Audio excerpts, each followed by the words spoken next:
Guys, Paul here from PABrewNews. Got a beer I've had a long time ago, but this is a different vintage. This is the Alesmith Grand Cru coming in. Let's see if we can find an alcohol by volume. 10% alcohol by volume. Now, this on here says Great American Beer Festival Award 2008. So we know it's after 2008. However, I'm assuming they probably won some awards since then, so I don't know if current bottles have this writing on it or not. The only thing I could find printed on the bottle was J6-07 2552. So J6-07 2552. So that's all I could find. So, yeah. Anyway, let's pull the sheath off. The thief. Pull the sheath off, and we'll crack it open. All right. It's been a long time since I had an Alesmith beer, I can tell you that. It has not been a long time since she had an Alesmith beer, because she had a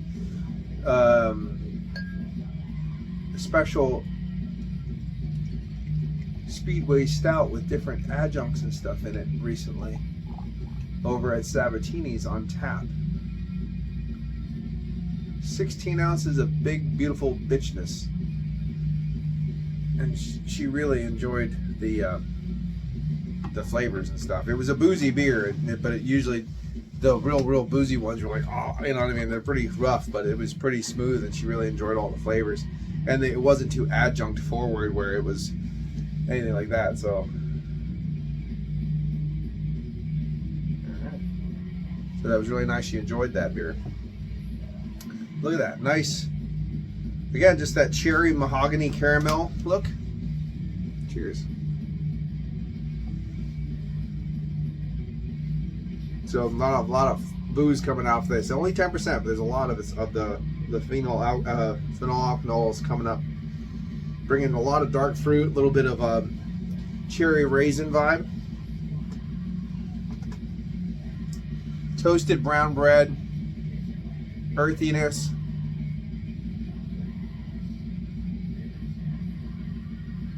definitely like a plum date fig kind of thing going on. A little bit of a sugarless baker's chocolate, mixing it with a little bit of that kind of brown bread crust, that char smoke. All right, cheers.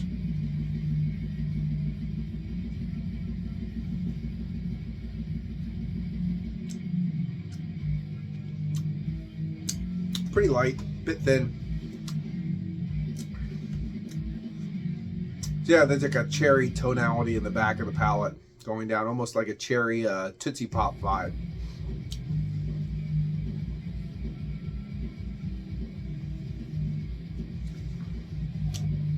I'm glad I cracked this open now.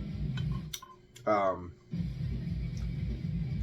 not to poo-poo it, but I'm saying it's just not very dynamic.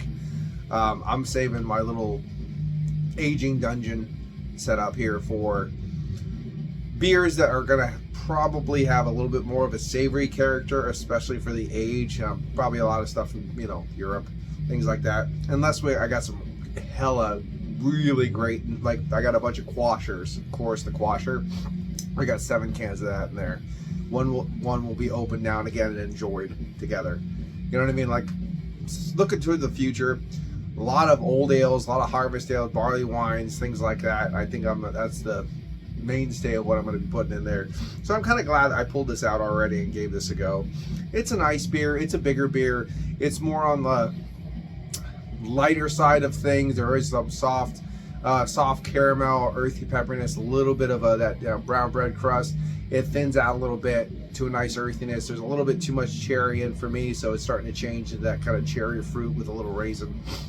It's not the best one that I've had. The Grand Cru a nice fine Grand Cru ale. Well, the Grand Cru is just the greatest what you have. The best malts, the best this, and that's your Grand Cru. So it's a strong ale. It's a very nice strong ale. Easy drinking, just not blowing me away.